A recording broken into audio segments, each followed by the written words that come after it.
Guys, welcome to the J. Scott Outdoors podcast. This is going to be a great episode with my good friend Travis Wuest out of San Antonio, Texas. Travis came and hunted desert bighorn sheep with me last year in Unit 15D and shot a ram with his bow. And he's actually headed to Arctic Red River here this fall, the same place where I'm going next in 2018 for Dall sheep. And I got to know Travis on the sheep hunt, and he invited me down to go turkey hunting. And this is Travis and I driving in his truck on the Texas highway.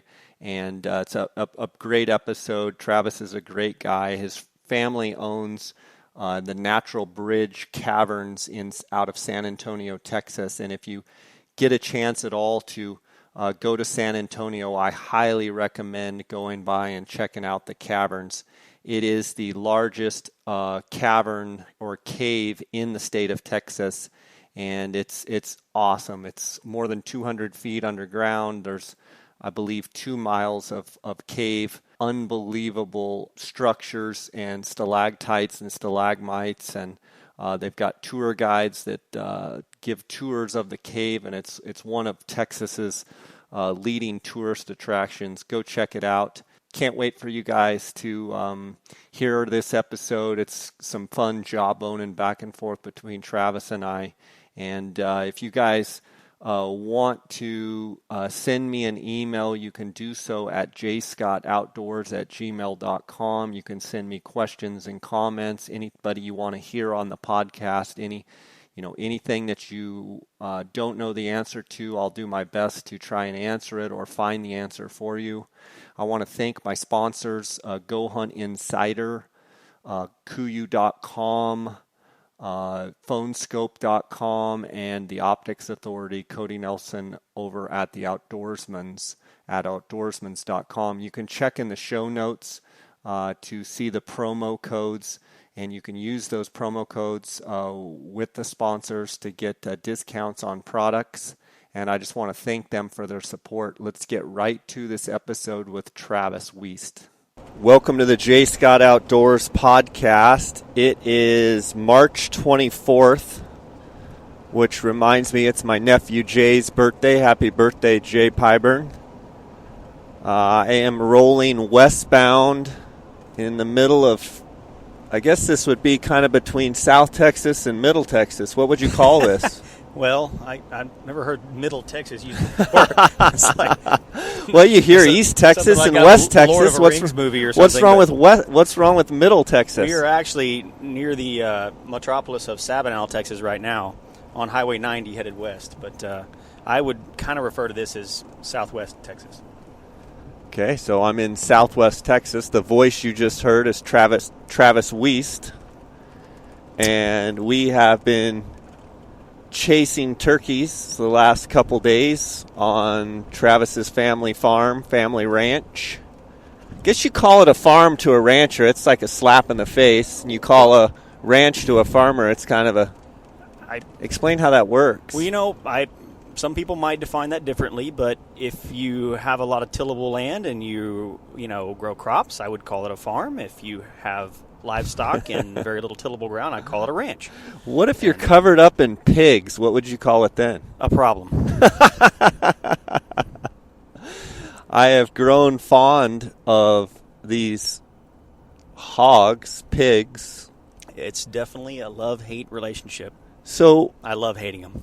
Love hating them. I've never really been around anything quite like this, but tell me what these pigs are all about. Like, are these Eurasian boars, or are they crossed between domestics, and what do we got going on here in Texas? Well, you didn't bring a wildlife biologist onto the podcast with you today, so I can't give you... I brought me a redneck rancher. Yeah. You brought a native Texan who grew up. There was no hogs when I was a kid on our place, and we now have an overpopulation of feral hogs, and so I can't tell you what their breeding is or background is, but I can tell you they're very prolific and they're here to stay. So when you were a kid, you're kind of around that middle age mark, let's say 40-ish mark. Yeah. I'm a little older than that. But when you were a kid, you're telling me there was no hogs at all, no pigs anywhere? None. No, we never saw hogs. Never heard about anybody seeing hogs. At least, I mean, if there were, and around our place, I never heard about it. And so, but it wasn't until, gosh, really, maybe about the time I was in high school and college that they started showing up on the scene, and then once they showed up, boy, they really started multiplying, and now we see them in all the pastures and all across the property, and some places more than others. And I mean, in just a day and a half of driving around, we've seen black ones, black and white ones, orange ones, red ones. I mean, I don't know what some of the colors you see. I'm like, what color is that? Yeah, they're all sorts of colors, and I was telling you, they're very prolific breeders. They have a gestation of 3 months, 3 weeks, 3 days, more or less, and they reach breeding age pretty young. I don't even think they have to be a year old before they can breed. And so once a sow's breeding age, she can basically have almost 3 litters a year, just short of that. And 6, 8, 10 piglets each time. And so they can really populate an area very quickly. And they're very voracious eaters, and speaking of what they eat and what they do from a landowner's perspective, like you said, it's a love-hate relationship, but what do they actually do to your property? I mean, I know the answer because I've seen it. We've driven by it, but trains honking at us. Yeah, the pigs are pretty destructive, and they will definitely tear up the landscape. They root the ground up in large areas, and if you have heavy rains, then you can have soil erosion. They'll tear your fences up by pushing up under the fences. If you have crops, agricultural farmers, really they do a lot of damage to fields and cost lots and lots of money and property damage in terms of crop loss. So they can be they're fairly destructive. I read an article not that long ago in a wildlife magazine here in Texas, and they think a study was done, and I heard I'm going to quote a number that I can't be specific on, but I want to say it was like $7,500 estimated average damage per landowner in Texas is an annual damage to each landowner. So they cost millions per animal per landowner. $7,500 overall. Yeah, the average landowner, private landowner in Texas, has about $7,500 worth of damage a year from feral hogs, and so they do a lot of damage. Obviously, if you own a bunch of farm country and you have expensive crops in the fields, you're going to be skewing that number towards the higher end. But than somebody like me who doesn't have as much agriculture. But in your mind, do those pigs have any predators that they have to really worry about? I think the coyotes will probably get after the piglets when they're young, but although they run in such big packs that I don't really know how effective the coyotes are getting to them. I'm sure that we do have lions that come through, mountain lions on our place. That every now and then you'll hear about some lions in the area, but it's not like West Texas or out in the western states where there's a lot of lions. So I don't think they have much predation really at all. I heard you tell me that something to the effect of the proper way to manage the pigs would be to kill off 75% of your total herd every year just to keep them in check. Did I hear that correct? Yeah, that's right. It's in the 70s. I don't know if it's in the low 70s or mid 70s, but that's part of that study that I read an article on. Is they said you pretty much have to take out 70+% of the herd annually each year just to maintain the balance of whatever your number is at the moment. So if let's say we have 300 pigs on our property, we're going to have to take out 70%. So 210 of them. Yeah, a little over 200 pigs. That's just to maintain the number, because those ones that are left over are basically going to continue to breed, and we're going to maintain that 300 number level, kind of on an average. Yeah. If we were able to take out that many, well, most property owners, even the best hunters in the world, can't be that effective at hunting them, and so we try trapping them and doing other things too, and you just can't keep up with them.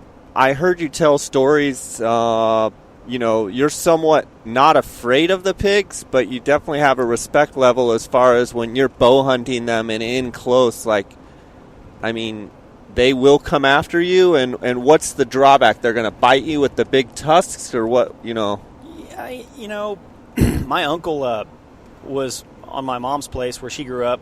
Was driving down through the pasture, and he saw a big boar at a stock tank, and he said, "Oh, I'm gonna get him." So he grabs a bolt action and gets out of the truck and is going to slip around the back side of the tank, kind of where the spillway is, and the pig's leaving the tank, headed through the spillway, and the pig sees him, and rather than run, the pig just turned straight at him and ran straight at him. And so my uncle fired a hasty shot, missed, and reloads the gun, and then right as the hog's coming up the incline of the spillway, he basically gets the next round in the chamber and just turns the barrel and points it at the hog at point blank range, shoots him right in the head. Well, he was already coming so fast, he had so much momentum, he just continued right into my uncle's leg, and as he went by, he tore his leg open with his tusk and kind of spun him around and knocked him down. Well, luckily the pig just fell over dead right there, and I'm not really sure what would have continued after that. But you don't hear stories like that very often, but I mean, it definitely can happen. And we saw a couple of pigs yesterday that were well over 200 pounds, probably pushing the mid 200s, and just running into one of those. And if he decided to not play nice, I just always like to carry a pistol anyway. Plus, there's just something fun about being a Texan and carrying a pistol, and it seems to go well. Yeah, I notice a lot of Texans I've met, they like firearms. Yes, I may be a diehard bow hunter, but the guns are never far behind. Let's talk about the method of take for pigs. And from what you're telling me, there's nothing that's illegal as far as anything goes when you're trying to harvest a pig. To my knowledge, there is nothing, no means of take that is illegal. There is no season, no limit on hogs. They're a non-native species. They're a feral animal that's gone wild, and so the Texas Parks and Wildlife Department does not regulate, bag limit, or take on them. So you can take them by any means possible. Which means Travis gets to have fun all year round. That's right. So that's the love-hate part of the relationship. Is I love hating them because they're a lot of fun to hunt, and I can hunt them a lot of different ways, but they do a lot of damage on the property. So, and we do take them a lot of different ways. When would you say is the best time, the most opportune time to pig hunt in Texas, in your country? I think you can hog hunt anytime, year-round, and do well. And the best time to hunt on an individual property is going to depend on that ranch and kind of what they have going on. On our place, it's mostly low fence around our ranch. There are some high fences that adjoin us that will kind of impede their movements, and so the pigs pretty much go where they want to.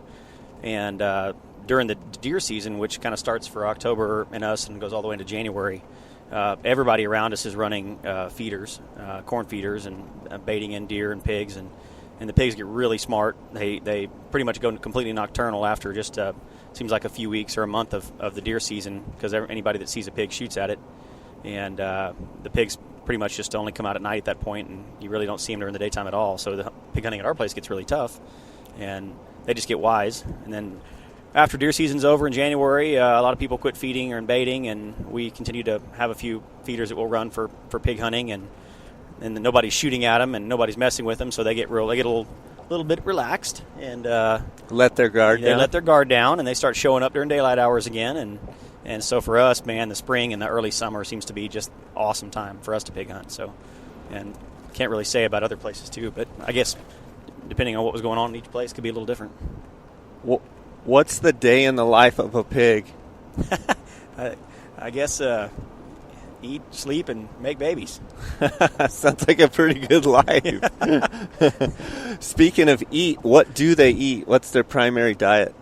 I think they eat a lot of forbs and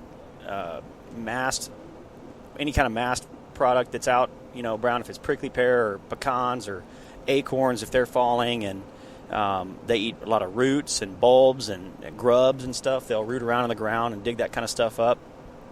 and they're pretty hardy animals. They seem like it's pretty amazing that they can do as well as they can, I guess. But they sure like corn too. They do like corn, don't they? That's their Achilles heel. I guess corn's what, super high in protein? No, opposite. It's high in carbs and fat. Oh, high in carbs and fat. Okay. Low in protein. Okay, so in other words, it's just like sugar to them. Kind of like candy, yeah. Yeah.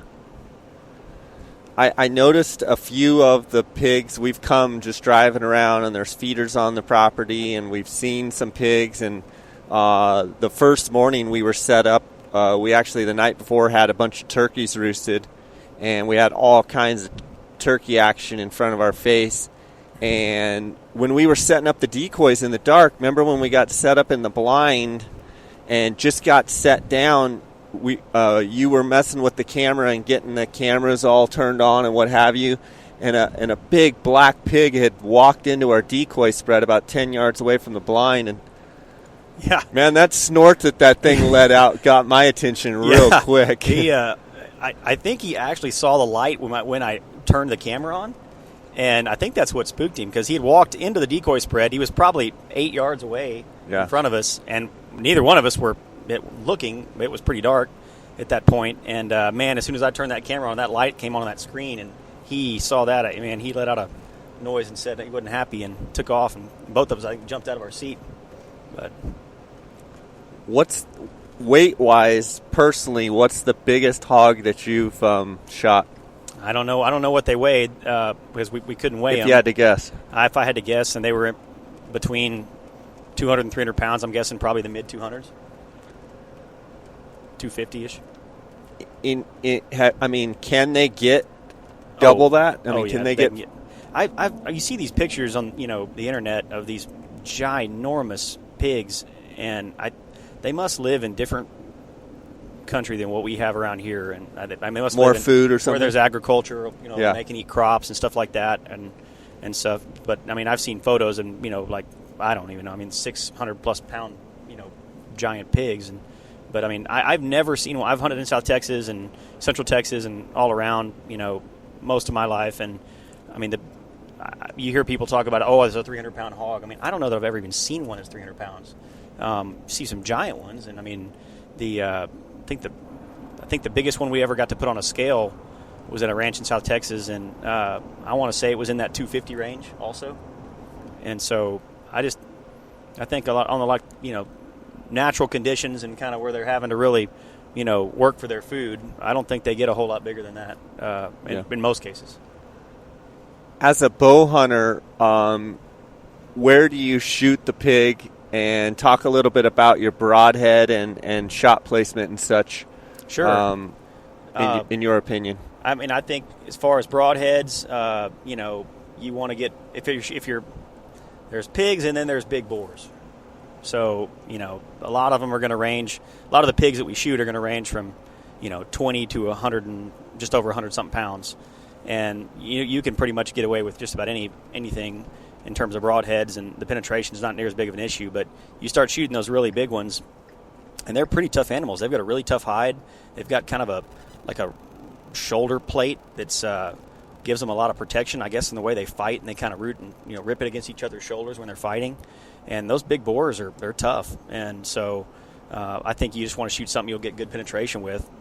If you got a really high kinetic energy setup, I think you could probably be more lenient on your broadhead selection, but if you didn't, I think you'd probably need to choose something accordingly that would help you gain the penetration you need.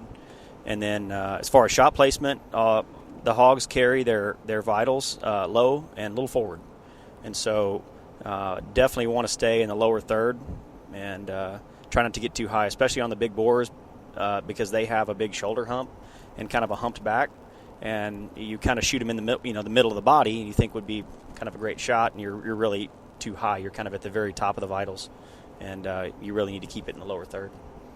Prefer a quartering away shot on a big pig, and just to try to get in behind that shoulder plate and get up in the vitals. You love spot and stalking them with your bow, and that's kind of your favorite, isn't it? Oh, that's awesome. Yeah, it's a fun way to hunt them for sure. If you can catch them out in some open areas and stalk them, that's definitely the most exciting way to hunt them for sure. But hunting them over, over feeders from tree stands or from ground blinds is a ton of fun too, and can be very productive. And so there's not really any way I don't like hunting pig. See, I've always thought that pigs were just dumb and stupid and what's to this pig hunting? But I'll tell you, from hiking around and walking around, and man, they're wary suckers. And I mean, you want to talk about they hear or see or smell. They don't have a very good sense of sight, but hearing, and for sure smelling. That's their key to staying alive. They will take off. And they take off running. Yep.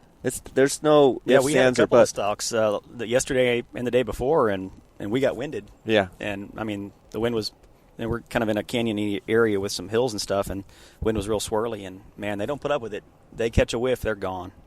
I noticed that first morning when we had, turkeys flying over the top of us. We had, 7 or 8 big strutters out in front of us, and then that group of pigs. As much as you were enjoying the turkeys, I saw the twinkle in your eye when I go, there's pigs coming. You just, where? And it was like I had flipped a switch, and it was almost like a little, you almost grew little horns on the top of your head, you had a little bit of a devil in you. Yeah, there was definitely 2 different guys in the hunting blind. There was Jay Scott over there who's drooling over the turkey action that's going on, and there's me, which is really enjoying the turkey action, which was kind of a new thing for me to that degree. But then when I saw the pigs, like, my heart skipped a beat, and it's just, I think this is an innate instinct that says must kill them all. And them all. So it took a lot of restraint, I'll tell you, to keep my bow sitting on the ground. But I'll have to admit, I've never seen what we saw yesterday morning turkey hunting. And I've done quite a bit of turkey hunting, but not like you, of course, and that was pretty amazing. It was super special. The night before, you had kind of identified a couple of areas on the ranch where, the turkeys typically, roosted, and you pretty much called it that night. Definitely the 2 main areas where you said they roost, we had birds firing, and we had elected to go after what we thought was the biggest group that we had seen cross that creek, and kind of they were gobbling and went to the roost. And so we got in there early the next morning in the dark and did the full-blown setup. One of the things that's really cool about your operation is you've got one of those electric Rangers, and you can be pretty stealthy in that thing. I was impressed. Where I'm used to my Ranger, it's pretty loud, and not that I don't know that it would make a huge difference, but you can slide up on. We drove, probably 300 yards, 400 yards from the roost area, maybe. Yeah. Maybe 400 yards. That thing's pretty awesome. And we packed the blind in, packed that Zenic blind, and a full spread of Dave Smith decoys. And as we were setting up the blind, you could hear the hens, and then they started gobbling. They basically woke up when we were setting up, but we had enough cover that I don't think they didn't see us. But, they were all around us.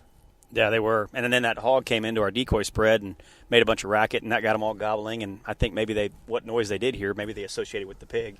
Yeah, I actually think that pig's, squealing and snorting and running off.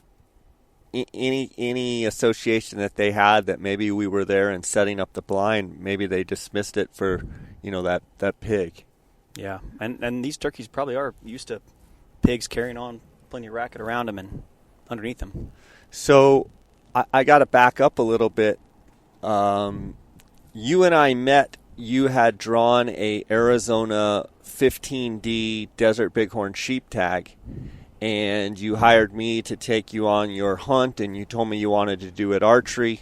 You weren't even bringing a rifle, and you were adamant that you wanted an old ram, and you wanted to spot and stalk, and you got a nice ram that was a 10-year-old ram, yep. Old sucker, and I was telling you about 15D, how good it used to be before the pneumonia, But we still saw a bunch of sheep, a bunch of rams. We did. And, of course, it was my first experience sheep hunting, and it was amazing. So it was an unbelievable experience, and very thankful for that, and very blessed to get that opportunity to do that.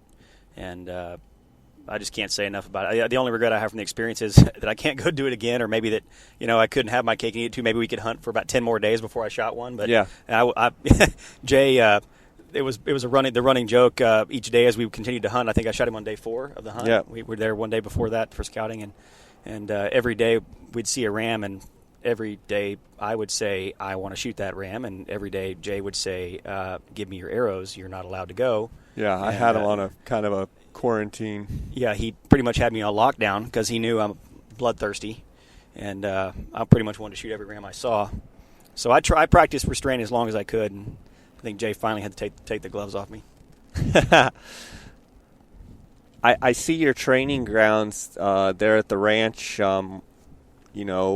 Texas is relatively flat compared to, the mountains of Arizona, but you were able to find places where you could shoot, get your angles and work on that. How much, as a bow hunter, you're really into bow hunting. How critical was that to be able to practice at angles, and what did you learn from that? It was huge. I have not shot extreme angles a ton, and I say that. I've done a lot of tree stand hunting in Texas and in the Midwest, and I've shot some deer dang near straight underneath me. But when they're, what amounts to 10 yards below you, or 8 yards below you, the margin of error is a lot bigger. When they're standing down there, 40, 50 yards away, and you're having to shoot that same steep angle, and man, it was really tough. I started checking in on the rangefinders, making sure, kind of checking the rangefinder would give me a number that my bow would shoot to, and started practicing, and I was amazed how hard it was to shoot well at the really steep angles. And so I was really glad I found some bluffs on the ranch that I could practice. I set targets up, and I shot a lot. I lost a lot of arrows, I'll tell you, to be honest with you. Probably burned about $100 in arrows practicing. But I think it was huge. It gave me a ton of confidence, and I'll never forget the first couple of days I was doing it. My side muscles, my abs were so sore on the sides from trying to hunch over sideways and kind of hold and control myself that. But after just doing it for a few days in a row, and that kind of went away, and then I got steadier as I did it, and so I was really glad I was able to practice it. But I think, bow hunting is, to me, I think if you really want to be proficient at it, you have to shoot a lot, and you need to practice and just have that extreme confidence that going into it that you can get it done when you get your chance. Speaking of chances, I'm glad I brought a dozen more arrows right before I left town, because I found out I have shot one turkey with my bow and arrow, and I took one shot and one kill, and that was it. And Travis, when he invited me to come out here, he said, if you come out, he said, I'd like you to come out, but you got to bring your bow. We're going to bow hunt these turkeys. I want to, decoy them. And so I talked you into getting some Dave Smith decoys. We got the full strutter with the real tail fan, the Dave Smith Jake decoy. You basically bought the whole flock. You got the upright hen, the feeding hen, and then the submissive hen that kind of sits on the ground with a flat belly. And every one of them has now been molested. Yeah, we've seen some X-rated stuff over the last couple of days. And I've got a lot of friends that bow hunt turkeys, and I feel their pain now because I shot at 2 birds yesterday that were in full strut, and, you basically come away with feathers. Then I decided that I was going to go for headshot only, and that, and we're not talking like, I'd like to say, yeah, it was super windy and we were shooting at like 50 yards. We were like, maxed out at 11 paces? Yeah, I think the first one might have been 12. I'll give you that. So 8 to 12 probably? But it's crazy when you're trying to head shoot them. Man, that head's bobbing around, moving around. Yeah, I wasn't going to argue with you when you said you wanted to try for headshots. I'm like, well, Jay's the turkey hunting expert here, but that's a really small target. Yes, you have it, that Jay. We're gonna have to. We're moving locations here. Actually, we've terrorized plenty of turkeys on your property. We're actually headed over to go hunt another property here. We got a little bit of a drive, but it's just so fun. Those birds, with that interaction and getting to see them strut and gobble and get up on the decoys. I mean, yesterday we had them in two different circumstances. Right off the roost, we had those birds that were on the submissive Dave Smith decoy, literally mounting and trying to mate that. We had them, wing flapping the Jake. And even in the afternoon, we had those two birds, one which you ended up shooting, making a perfect shot, I might add. Thank you. And died in sight. That was pretty awesome. Standing on top of the Jake decoy, and the other one was standing on top of the submissive hen, and one of them was balancing up on the Jake. It was pretty awesome. Yeah.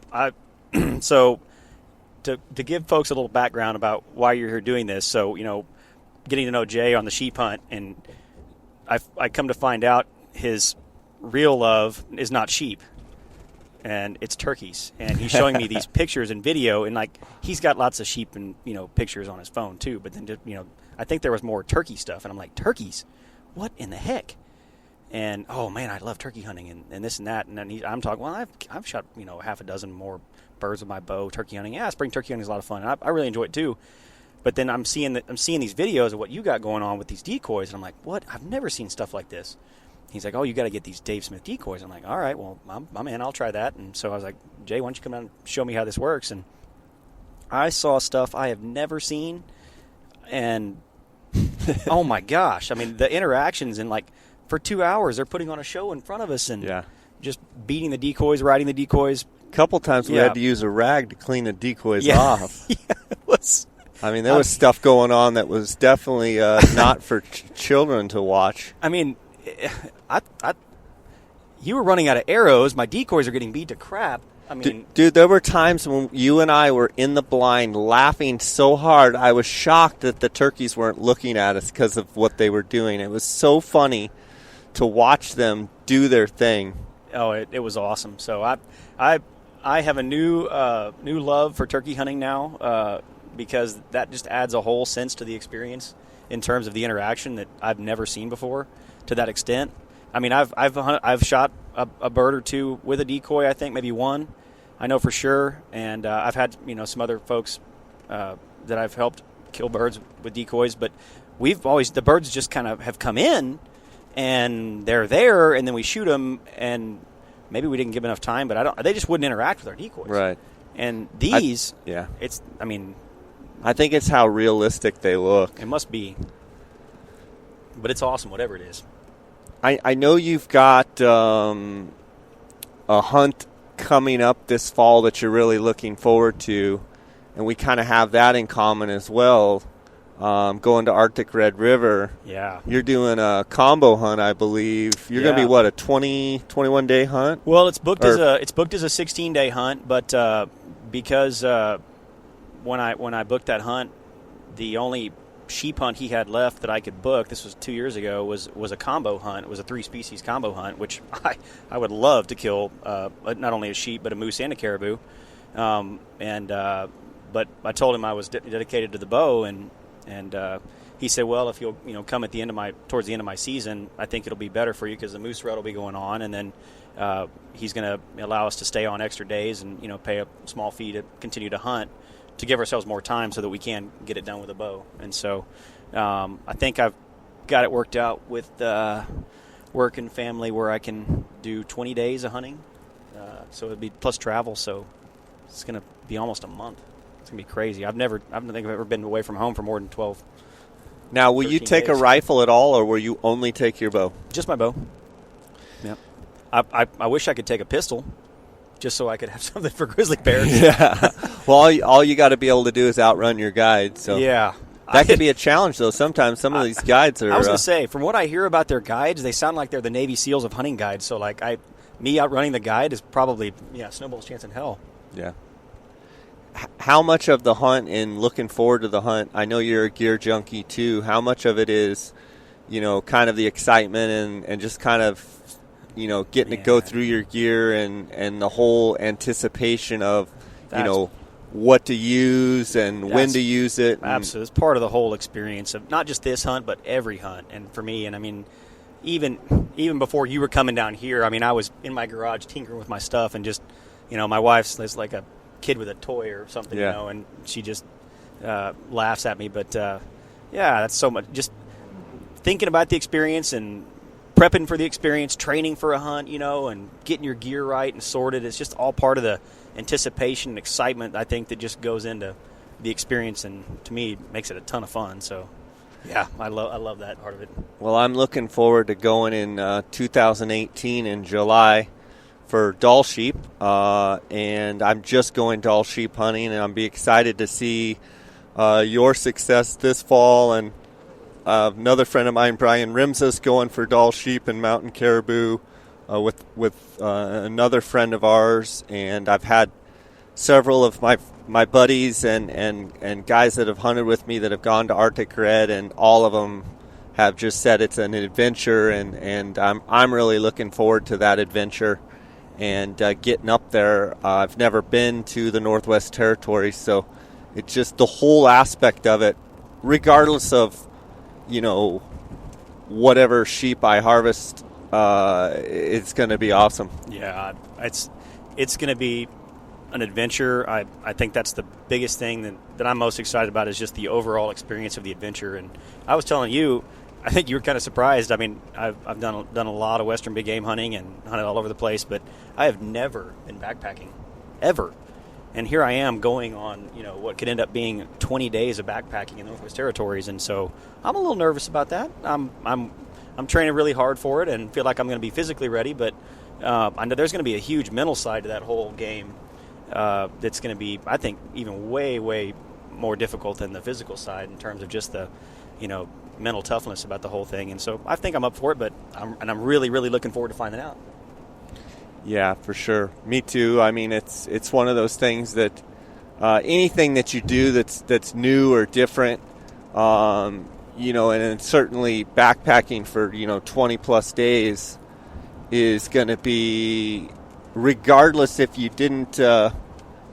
That's a pretty little river down there.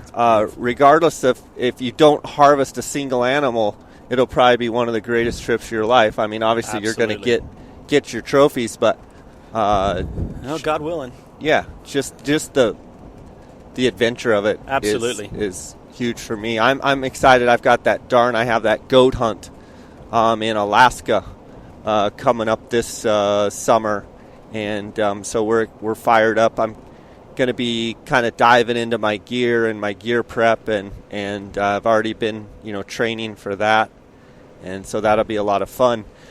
I got a real awesome experience yesterday. I got to tour the cave, and your family has on your property the largest cave in Texas. Yes, that's right. And I just want you to kind of tell me all about the origin of how the cave was founded and Sure. a little bit of the background and the story, because it was absolutely breathtaking.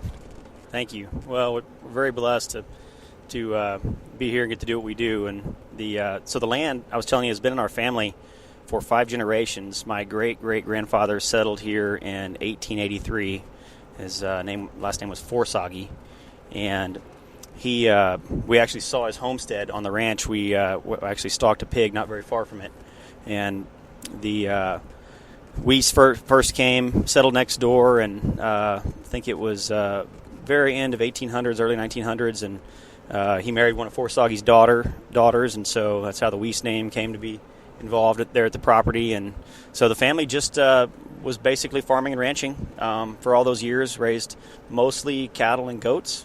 And the cave that you're talking about is called Natural Bridge Caverns, and there's a big pit or a sinkhole on the ranch, and there's a big limestone rock bridge that covers the part of the pit where this 60-foot span of rock was kind of left behind when this pit collapsed, and kind of this cave room that was close to the surface, kind of opened up thousands and thousands of years ago. So that was just a cool scenic place on the property. The family knew there was a cave there, and as far as back as early 1900s, we think cave explorers had gone and actually explored the cave and checked it out. It was always thought to be pretty small, and but it wasn't then until these 4 amateur cavers that were college students from St. Mary's University in San Antonio, which is pretty close to us, came out. They'd heard about the natural bridge and the cave there, and they were just weekend warrior cavers like you and I like to hunt. They like to go caving, and they heard about it, so came in, knocked on my grandmother's door, and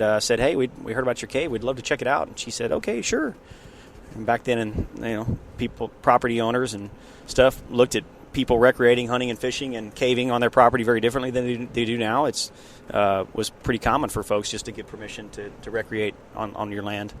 And so she just told them to be safe, let her know when they were coming and going on the property. And I think my dad showed them how to get back there. And they came out and started doing a series of caving trips. And on their 3rd trip out, they actually had kind of explored most of what we think had been seen prior to them coming, and they found a crawl space that was like a lead that in a place that they hadn't checked out, and they said, well, when we come back on our 4th trip, we'll check that out. And so on March 27th, 1960, they were checking out that crawl space, and it wiggled through, after some digging, about an 11-inch crawl space, and wormed their way down about 60 feet, and it opened up into a big room that just led to room after room after room, what turned out to be the largest cave in the state of Texas, and they found over 2 miles of cave, what led to 2 miles of cave on that day. And so like you saw yesterday, the biggest room is bigger than a football field in size, and 100-foot ceiling height, and some of the formations are gigantic, and there's small lakes and pools and streams in the cave, and so it's just beautiful. But that's kind of how they found it, and the story of how it was opened as an attraction, came later, and family opened it up. Now we offer public tours through the cave, and that's we still farm and ranch, we still raise cattle, but we do a lot more cave tours now than we do cattle. Yeah, located right out of San Antonio. Obviously, you've got the Alamo in San Antonio, but Natural Cavern. What's the exact name? Natural Bridge Caverns. Natural Bridge Caverns is a huge tourist attraction just outside of San Antonio. I was really surprised, actually, how quick you can get from the ranch and the cave property right to San Antonio. It's right there. Yeah, we're only about 30 minutes from downtown San Antonio, no traffic, so it's really close. We're just outside of town and kind of on the outskirts of the city there, and kind of development's kind of growing and encroaching on us year by year. But yeah, we're in a good spot, centrally located in Texas. Texas is a big state. There's a lot of people live in San Antonio, and Austin's not very far away. Dallas, Fort Worth, Houston, all within driving distance. So a lot of families are able to come out and visit, and that's our primary business is families recreating and vacationing and coming to see the cave and do the other attractions we have as well.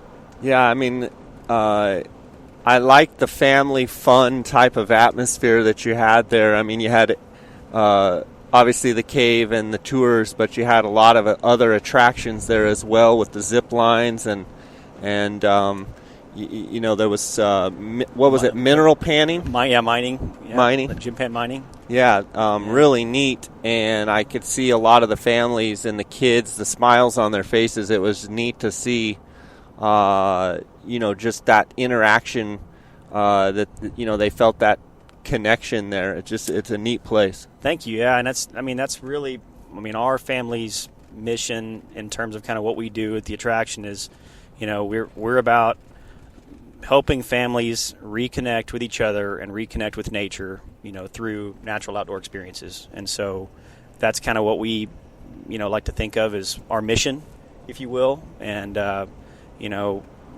really and truly, at the end of the day, we love it when we see families out there having fun, doing stuff together, just enjoying nature and having a great time. So, You know when you have something on your brain and it's right there and you're like, this is going to be great, and then you forget completely what it was. I know that feeling. You were probably wishing you had more arrows. Is that what it was? I was hoping that we could find a Walmart to at least buy as many cheap arrows as I could find, because, every shot at, $15 an arrow is a little hard to take. I saw you eyeballing my kids' arrows in the garage before we left, and the pink flu arrows? Yeah. You got to do what you got to do. Ammo's ammo. Good thing I got the power of editing on this. Is this normal right off the road here? To be high fenced from a highway protection standpoint, or is this actually a ranch that's a high fence? Is this Department of Highway? That's just a private property owner who's chose to put up a high fence to manage their wildlife, differently. And my guess is the vast majority of folks do it because they want to manage for older age class. Yeah. And some want to put exotics on their property to have other species as well. But I think the most popular use is just simply to try to manage for older age class, because 97-8% of the state is private property. Yeah. And so you have a small tract and you have deer, and they want to try to grow older deer, but then the neighbors they'll shoot younger deer, and so it's hard to grow older deer if they're getting shot when they're young. Yeah. I remember now what I was going to ask you about, the Total Archery Challenge. Oh, yeah. Travis, at the family ranch right there at the Natural Bridge Caverns, you guys have hosted the Total Archery Challenge, right? That's right. Yeah, that's a. Tell me about that. That's been a really, really neat event. We met Sean DeGray and Tyrell Gray through a mutual friend that's from the San Antonio area, and they were looking for a site in the South to host their event, which is the Total Archery Challenge. And after talking to him, and my brother and I being such diehard bow hunters, we said, "Oh, we'd love to have this at our place." And so they've come down and they host this event around the U.S. in different locations, and I think we're their only Texas venue right now. And I think this will be the 4th season they've had it in Texas at our place. And so it's coming up the first weekend in May. It'll be that Friday, Saturday, and Sunday, and it's an awesome event. They set up there at the attraction area at the cave, kind of in the back, and they set up a big practice range, and they have pop-up 3D targets and kids courses and kids targets, and there'll be a bunch of vendors there, and then we let them set up basically looped hiking trails across the ranch, and they set up 3D target courses on those trails, and then people just hike across the property, shooting the targets, and it's been really, really fun. So it's a very challenging shoot. And you guys also actually go out to Snowbird out to Utah for the archery challenge. Yeah, as well. We did. Yeah, before we agreed to let them come to our place, they were producing that event there at Snowbird. I think that was kind of the first one, and we went and shot it and got to meet them and kind of see how they ran their show, and decided they really knew what they were doing before we let them come to our place. But that talk about the most challenging 3D shoot I think I've ever been to. Is shooting there at Snowbird. It's awesome. Great practice for Western big game hunting is to go and shoot those shoots. I think I told you the other day, I think it's about the most fun you can have with your bow when you're not hunting. And I don't think there's anything you could do to better prepare yourself for big game hunting than to shoot courses like that.